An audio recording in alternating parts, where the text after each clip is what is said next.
ನಮಸ್ಕಾರ, ಶುಭ ದಿನ ಎಲ್ಲರಿಗೂ. ಲೇಝಿ ಡೇಗೆ ಒಂದು ಕ್ವಿಕ್ ರೆಸಿಪಿ ನೋಡ್ಕೊಳ್ಳೋಣ. ಇದಕ್ಕೆ ಮಿನಿಮಮ್ ಇಂಗ್ರೀಡಿಯೆಂಟ್ಸ್ ಸಾಕು. 2 ಟೊಮ್ಯಾಟೊ, 2 ಹಸಿರು ಮೆಣಸಿನ್ಕಾಯಿ, ಒಂದು ಸ್ವಲ್ಪ ಬೆಳ್ಳುಳ್ಳಿ, ಕೊತ್ತಂಬರಿ, ಈರುಳ್ಳಿ, ಉಪ್ಪು, ಇಲ್ಲೊಂದು ಸ್ವಲ್ಪ ಜೀರಿಗೆ ಪುಡಿ ಮತ್ತು ಕೊತ್ತಂಬರಿ ಪುಡಿ ತೊಗೊಂಡಿದ್ದೀನಿ. ಈಗ ಒಂದು ಸ್ವಲ್ಪ ಎಣ್ಣೆ ಹಾಕ್ಕೊಂಡು 2 ಟೊಮ್ಯಾಟೊನ ಕಟ್ ಮಾಡಿಕೊಂಡು ಅದನ್ನು ಬೇಯಕ್ಕೆ ಹಾಕ್ತಾಯಿದ್ದೀನಿ. ಅದ್ರ ಜೊತೆಗೇ ಒಂದು 4ರಿಂದ 5 ಎಸಳು ಬೆಳ್ಳುಳ್ಳಿ ಮತ್ತು ಖಾರಕ್ಕೆ ತಕ್ಕನಷ್ಟು ಹಸಿರು ಮೆಣಸಿನ್ಕಾಯಿ ಹಾಕ್ಕೊಂಡು ಅದ್ರ ಮೇಲೆ ಒಂದು ಸ್ವಲ್ಪ ಉಪ್ಪು ಉದುರಿಸ್ಕೊಂಬಿಟ್ಟು ಅದನ್ನು ಲಿಡ್ ಕ್ಲೋಸ್ ಮಾಡಿ ಅದನ್ನು ನೀಟಾಗಿ ಬೇಯಿಸ್ಕೊಂಬಿಡೋಣ.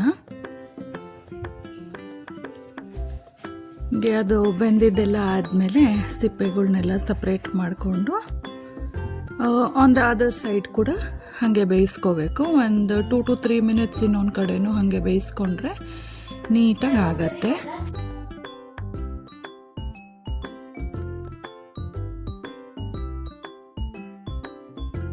ಇವಾಗ ಇದು ಇಷ್ಟ ಆಗಿದ್ರೆ ಸಾಕು. ಇವಾಗ ಇದನ್ನೆಲ್ಲ ನೀಟಾಗಿ ಮ್ಯಾಶ್ ಮಾಡ್ಕೊಂಡ್ಬಿಡೋಣ.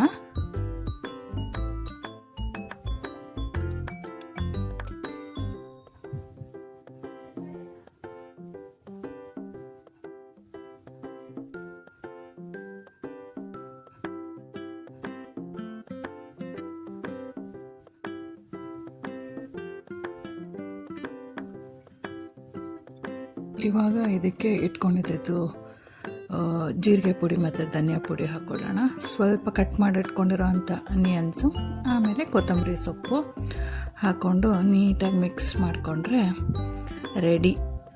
ಇದು ಚಪಾತಿ ಜೊತೆ ಅಥವಾ ರೈಸ್ ಜೊತೆ, ವೈಟ್ ರೈಸ್ ಜೊತೆನೂ ತುಂಬ ಚೆನ್ನಾಗಿರುತ್ತೆ.